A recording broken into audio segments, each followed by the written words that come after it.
तू चलता चल तू चलता चल तू चलता चल. I was once traveling with a friend. He and I are almost of the same height and we have practically the same weight. However, I am far more leaner and have much greater muscle mass compared with him. As we were discussing our eating habits, we realized that his food intake was about two-thirds of mine, and still he had much more fat percentage than I have. This got me wondering as to what are the issues. I had an understanding of this aspect, and then I got into the depths of trying to understand this aspect a little more, and then I realized the importance of basal metabolic rate. So today I will be talking primarily about this aspect and explaining to you the advantages of having a high basal metabolic rate. Henceforth, I will be referring to it as BMR. So let us understand. So what is basal metabolic rate? Basal metabolic rate is expressed in terms of calories, and it is the energy which the body requires to carry out all the bodily functions at rest. That is breathing, thinking, I mean, whatever activity, not any physical activity per se. If you're sitting and reading, whatever body is doing, all that comes under the category of the resting rate. Fine.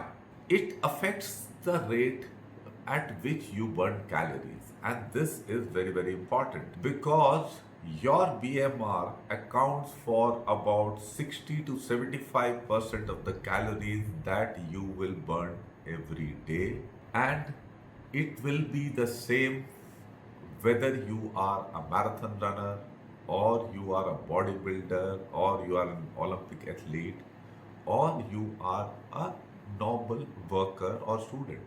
So having high BMR has got a lot of advantages. So let us enumerate them. High BMR implies a more energetic person who is physically and mentally more alert. It implies better immunity as a result of faster detoxification, better blood circulation, faster healing of wounds and recovery from injuries and ailments, and better sleep. A person with high BMR will appear younger compared to his or her counterparts. Better tolerance of stress and more cheerful mood. Reduced tendency to put on weight, very important. Advantages of high BMR are just so many that we would like to have a high BMR. Interestingly, it is not difficult to raise your BMR. Let us see as to how this can be done. First thing, eating pattern. Eating more number of meals is a very good idea. Eating breakfast jump starts the metabolism and keeps the energy level high the entire day.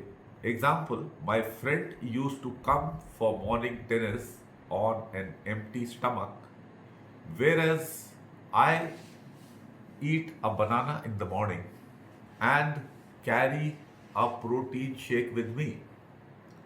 So during about our 2 hours of tennis session, I would have finished off the protein shake, whereas my friend would have not eaten anything at all. Thereafter, once we went back home, he had one toast and one or two eggs, whereas I was eating two toasts and two eggs. Since his body was starved of energy, we have limited carbohydrate reserves. That is the prime fuel required for doing the work. It conserves the limited reserves that it has. So as a result, his BMR was getting lowered. Eating more meals keep your BMR high. As a principle, I advise people not to have more than 3 hours of gap between a meal. So you should be eating something or the other. Heavy meals are bad, and gap in meals are also bad. Drink cold water. Drinking plenty of cold water helps to burn more calories because the body will have to spend calories to bring the water down to the level of the body temperature of 34 degrees. This point, I've had a discussion with some of my friends. They said you are advocating having cool water, uh, and whereas most, Ayurveda and a lot of this Chinese school of thought and all that, they are quite against cool water. I said they may be against and they would be having their own reasons, but I am giving you simple, scientific aspect that whatever goes into the body has to stay at the body's temperature. And if you consume cool water, then body has to bring down the temperature of that water because it has to stay inside the body. And for that, body will have to, calories will get consumed for that. It's as simple as that. Building muscles. Now, this is very, very important. Why a person with higher muscle mass will be burning more calories at rest vis-a-vis a person who has a lower muscle mass. Now, what happens, as I explained, that the body's calorie consumption at rest is what is the BMR, and any person who has a higher BMR will be spending more, consuming more calories. So you see, muscles require more calories to keep them going. So you would have seen let me not get into so many technicalities. Let's keep the thing simple. You would have seen some of the people who are gym goers and who are into pretty heavy strength training. And quite often, some of these people do very little of cardio exercises like running, sprinting, cycling, all that. Very limited they do. And still, you find that their percentage of body fat is very, very low. This is because since they build up heavy muscles, and the muscles, once they are, the proportion in the body is high, then their requirement of calorie consumption is going to be high. So compared to a person who has got lesser percentage of muscle in the body, the person who has higher muscle percentage will be burning more calories, will be more energized, and also he will continue to stay slimmer. So this is a win-win situation of doing strength exercises to build up muscle mass. So this is a very important aspect. Please understand it. I have seen a lot of girls, going to the gym and they keep exercising desperately to, have a sense of burning calories through cardio exercises only. I would recommend that they should get a good balance, focus a considerable amount upon strength building exercises, primarily their bigger muscle groups like legs, chest, upper back. And through these building of these muscles, once they do that, they will remain, body will have better tone, better shape, and they will stay slimmer. Sprint training. When we do cardio activity, normally what we do, we run at a pace that we can sustain, or cycle, or do cross trainer, or rowing, that at a pace that it's manageable for us, that we can hold a conversation. Now, once you're doing that, then the amount of calorie burning is not as good as when you make it into an anaerobic exercise.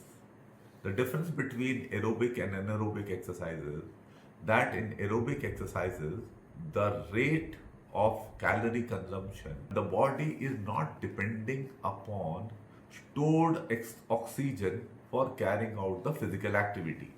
Whatever oxygen you are breathing in, only that much you are consuming. So when you do intense activity like a sprint, if you do a 10, 15, 20 meter sprint, then what will happen is that the rate at which the oxygen consumption will take place, the body, it will not be adequate to support the physical activity. So body will have to depend upon the stored oxygen. So that becomes an anaerobic activity. And if you prolong this activity, then body starts generating lactic acid. You start feeling heaviness in the muscles and all that. So that's a phenomena which nature has, so that you don't prolong this kind of activity. That's why we can't sprint at a sustained level. Even a body cannot sustain 100 meters of sprint at a pace where deceleration doesn't set in. At the top level Olympic athletes also, they will have a loss of pace when they do even a 100-meter sprint. That's the nature of anaerobic activities. So, if you include anaerobic activity, like say if you have planned to run for 25 minutes. So 25 minutes running at a gradual pace, the amount of calorie burning would be lesser in case you warm up for say 10 minutes and thereafter you sprint for 30 seconds or 1 minute and thereafter run gradually at a pace which is lower than what you would have sustained in the gradual run. In this manner, your calorie burning is going to be higher. Because when you have revved up or your metabolic rate to cope with the intense sprint, then that impact will sustain for a little duration. Body doesn't know that you are slowing down. So it will be burning calories faster. So by the time the body starts getting back to the lowered metabolic rate, you again sprint as soon as you regain your breath. So these kind of exercises we call high intensity interval training. So these kind of exercises will raise your metabolic rate and will have a better impact on calorie burning and weight reduction and building your muscle power and keeping you slimmer. Some of the foods which boost BMR are things like fibrous foods, fruits, vegetables, foods containing high level of calcium like milk and curd, protein rich foods like eggs, pulses, soya, milk, foods having caffeine like coffee and tea, they also increase your BMR. Often, if you would notice that some of the gym goers, they are now very fond of this pre-workout drinks and all that. That has a reasonable amount of caffeine.